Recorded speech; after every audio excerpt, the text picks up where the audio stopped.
রাজধানীর বনানীতে prime Asia বিশ্ববিদ্যালয়ের শিক্ষার্থী জাহিদুল ইসলাম পারভেজের হত্যার ঘটনায় দুই নারী শিক্ষার্থীকে সাময়িক বহিষ্কার করেছেন ইউনিভার্সিটি অব স্কলার্স। সাময়িক বহিষ্কৃতরা হলেন ব্যবসায় প্রশাসন বিভাগের ফাতেমা তাহসিন ঐশী এবং ইংরেজি বিভাগের ফারিয়া হক টিনা। একই সঙ্গে পারভেজের মৃত্যুর ঘটনায় গভীর শোক ও সমবেদনা প্রকাশ করেছেন বিশ্ববিদ্যালয় কর্তৃপক্ষ। মঙ্গলবার 22 এপ্রিল ইউনিভার্সিটির রেজিস্ট্রার ক্যাপ্টেন মোবাশ্বের আলী খন্দকার এসব তথ্য জানান। মোবাশ্বের আলী খন্দকার জানান, প্রাইম এশিয়া বিশ্ববিদ্যালয় কর্তৃপক্ষ একটি চিঠির মাধ্যমে অভিযুক্ত দুইজন নারী শিক্ষার্থীর বিষয়ে জানতে চেয়েছিল। এরপর প্রাথমিক তদন্তের ভিত্তিতে আমরা তাদের সাময়িক বহিষ্কারের সিদ্ধান্ত নিয়েছি।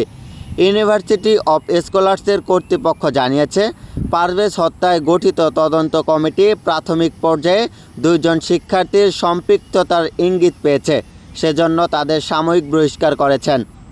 তদন্তের স্বার্থে পুলিশ প্রতিবেদন বা চূড়ান্ত তদন্ত রিপোর্ট না পাওয়া পর্যন্ত তাদের ছাত্রীত্ব সাময়িকভাবে স্থগিত থাকবে।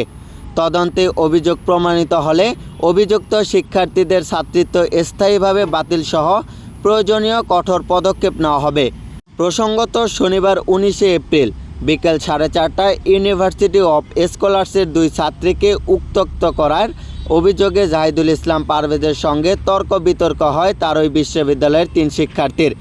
এক পর্যায়ে দুই পক্ষকে নিয়ে মীমাংসার জন্য বসে বিশ্ববিদ্যালয় কর্তৃপক্ষ।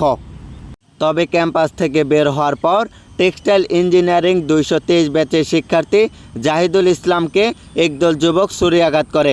গুরুতর আহত অবস্থায় জাহিদুলকে কুর্মিটোলা জেনারেল হাসপাতালে নিয়ে গেলে চিকিৎসক তাকে মৃত ঘোষণা করেন। রবিবার 20 এপ্রিল ভোরে প্রাইম এশিয়া বিশ্ববিদ্যালয়ের শিক্ষার্থী ও বহিরাগত 8 জনের নাম উল্লেখ করে বনানী থানায় মামলা করেন পারভেজের ভাই হুমায়ুন কবির। পুলিশ জানিয়েছে, হত্যাকাণ্ড পরিকল্পনা ও হামলায় অংশ নেওয়া বেশ কয়েকজন ছাত্রের সঙ্গে কয়েকজন কিশোর গ্যাংয়ের সদস্য ছিলেন। সব মিলিয়ে হামলাকারী 15 থেকে 20 জন ছিলেন।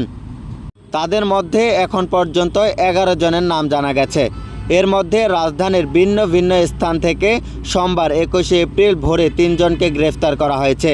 বর্তমানে তারা 7 দিনের রিমান্ডে রয়েছে। Moniruzzaman, SM media 24 hours.